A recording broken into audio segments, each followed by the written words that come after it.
Ada hal-hal yang sebaiknya dibiarkan begitu saja. Ada pintu-pintu yang lebih baik tidak pernah kita buka. Dan ada satu ritual yang sengaja tidak pernah diselesaikan. Bukan karena orang lupa caranya, tapi justru karena mereka mengingatnya dengan sangat-sangat jelas. Jadi ritual ini nggak pernah ditutup. Bukan karena gagal ya, tapi karena sengaja dihentikan di tengah jalan. Dibiarin gitu aja menganga. Bayangin aja, seperti luka yang nggak pernah dijahit. Dan ini yang paling aneh. Orang-orang yang melarangnya, mereka tuh tahu persis loh di mana semua peninggalannya disimpan. Tapi anehnya, nggak ada satupun yang berani menyentuh. Seakan-akan kalau dihancurkan, malah bakal jauh lebih berbahaya lagi. Nggak ada loh peraturan tertulisnya, nggak ada pengumuman resmi. Cuma semacam kesepakatan tanpa suara yang menyebar diam-diam. Semua itu lahir dari satu malam. Malam yang bikin semua saksinya bungkam. Selamanya. Oke, sekarang supaya kita paham kenapa ritual ini begitu ditakuti, kita harus lihat bedanya dengan tradisi biasa. Soalnya, cara dia menghilang itu sama sekali nggak wajar. Coba deh, perhatikan bedanya. Kalau tradisi biasa yang punah, itu kan kayak jejak di pasir yang hilang kena ombak, pelan-pelan. Ceritanya masih ada, jadi kenangan. Tapi ritual ini beda. Ini tuh kayak teriakan yang tiba-tiba dipotong. Hening. Namanya langsung dihapus dari semua catatan. Bahkan ngomonginnya aja dilarang, tanpa penjelasan apapun. Seolah-olah penjelasannya itu sendiri adalah sebuah kutukan. Terus pertanyaannya, buat apa sih ritual ini? Dari sisa-sisa catatan kuno yang berhasil ditemuin, semuanya cuma nunjuk ke satu kata, membuka. Tapi bukan membuka pintu atau peti harta karun ya. Ini membuka sesuatu yang nggak kelihatan.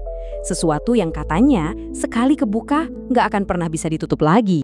Coba pikir deh, nggak mungkin kan sebuah ritual tiba-tiba berhenti di seluruh dunia tanpa alasan yang benar-benar gawat. Dan pemicunya ternyata cuma satu malam. Malam terakhir ritual itu dijalankan. Dan malam itu, untuk pertama kalinya, ada yang merekamnya. Nah, rekaman inilah kuncinya. Anehnya bukan karena isinya sadis atau ada gambar-gambar serem. Justru sumber horornya itu dari apa yang gak kelihatan di sana. Bahayanya tuh baru merayap ke pikiran penonton justru pas rekamannya udah selesai dan layarnya jadi hitam.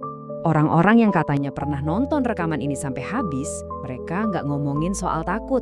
Mereka cerita soal sesuatu yang lebih parah. Semacam gelisah yang gak pernah hilang. Perasaan kalau ada yang ngawasin terus-terusan dari sudut ruangan. Bahkan pas lagi sendirian. Tidur jadi susah. Semua bayangan rasanya bergerak. Seakan-akan ada sesuatu yang ikut pulang bareng mereka setelah nonton rekaman itu. Tapi itu baru yang nonton rekamannya. Ada harga yang jauh lebih mahal buat mereka yang bukan cuma nonton, tapi ada di sana. Menyaksikan langsung ritual itu sampai akhir. Bagi mereka, perubahannya bukan lagi sekedar perasaan.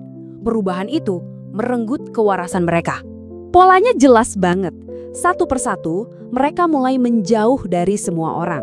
Kayak bangun tembok di sekeliling diri mereka. Kalau ditanya soal malam itu, mereka cuma diem, tatapannya kosong. Perasaan diawasi itu berubah jadi paranoia akut. Dan yang paling bikin merinding, beberapa dari mereka tiba-tiba hilang. Lenyap begitu aja. Pergi tengah malam, ninggalin semuanya. Seolah lagi dikejar sama sesuatu yang gak bisa kita lihat. Dan dari sini, kengeriannya jadi makin luas. Para peneliti nemuin sesuatu yang hampir nggak masuk akal. Simbol-simbol yang dipakai di ritual itu ternyata muncul juga di peradaban lain yang sama sekali nggak ada hubungannya. Terpisah lautan, terpisah ribuan tahun, dan di semua tempat itu polanya sama persis. Ritualnya muncul, dipraktikkan sebentar, terus tiba-tiba berhenti total. Seakan-akan manusia di seluruh penjuru dunia tanpa saling komunikasi nemuin pintu yang sama dan semuanya setuju pintu itu harus dikunci rapat-rapat. Gimana bisa? Kok bisa kayak gitu? Spekulasinya banyak, tapi cuma ada satu teori yang bisa ngejelasin semua keanehan ini. Teori yang paling masuk akal, sekaligus yang paling bikin gak bisa tidur. Teorinya disebut pemanggilan kesadaran. Dan inti dari teori ini, yang bikin merinding, adalah ritual ini sebenarnya gak manggil apa-apa dari luar. Bukan setan, bukan roh jahat. Justru kebalikannya. Ritual ini menghancurkan dinding di dalam pikiran kita sendiri, memaksa kita untuk melihat realitas apa adanya tanpa filter keamanan yang selama ini ngejaga kita tetap waras. Prosesnya simpel banget. Dan justru itu yang bikin seram. 1. Filter di otak Anda dirusak. 2. Anda mulai melihat lapisan-lapisan lain dari dunia ini. Hal-hal yang sebenarnya selalu ada di sekitar kita, tapi nggak pernah kita sadari. 3. Sebagian orang yang beruntung bisa menutupnya lagi. Tapi, sisanya, pintu di pikiran mereka kebuka terus. Terjebak selamanya. Ada satu orang yang ngakunya penjaga terakhir dari rekaman itu. Dia pernah ngomong satu kalimat yang aneh banget. Katanya, rekaman itu nggak bahaya kalau kamu nggak ngerti. Aneh kan? Gimana bisa mengerti sesuatu malah jadi bahaya? Pengetahuan macam apa yang saking beracunnya, sampai-sampai nggak tahu adalah satu-satunya cara buat selamat. Dan ini membawa kita ke inti dari semua misteri ini. Ke sebuah kemungkinan yang jauh lebih menakutkan daripada ritualnya itu sendiri. Ternyata, bahayanya itu bukan di mantra atau gerakan ritualnya. Bahayanya ada di pengetahuannya, di informasi itu sendiri. Bahkan mungkin saat Anda dengerin saya ngomong sekarang, saat kita ngebahas ini, ada retakan kecil yang mulai terbentuk di filter pikiran Anda. Mungkin ini alasan sebenarnya kenapa ritual ini cuma dilarang dibicarakan. Karena pengetahuan ini bisa menular. Jadi sebenarnya apa sih yang mereka lihat? Apa yang begitu mengerikan sampai nenek moyang kita di seluruh dunia kompakan memutuskan untuk mengubur pengetahuan ini dalam-dalam? Mungkin jawabannya nggak seheboh yang kita bayangin. Bukan monster, bukan dunia lain. Mungkin yang mereka lewati itu cuma sebuah batas. Batas kewarasan kita.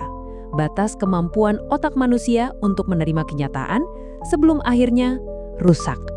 Jadi, saya mau tinggalin Anda dengan satu pertanyaan. Pertanyaan yang mungkin bakal kepikiran terus malam ini. Apakah semua rahasia itu memang harus diungkap? Atau jangan-jangan ada beberapa hal di dunia ini yang memang lebih baik dibiarkan jadi misteri selamanya?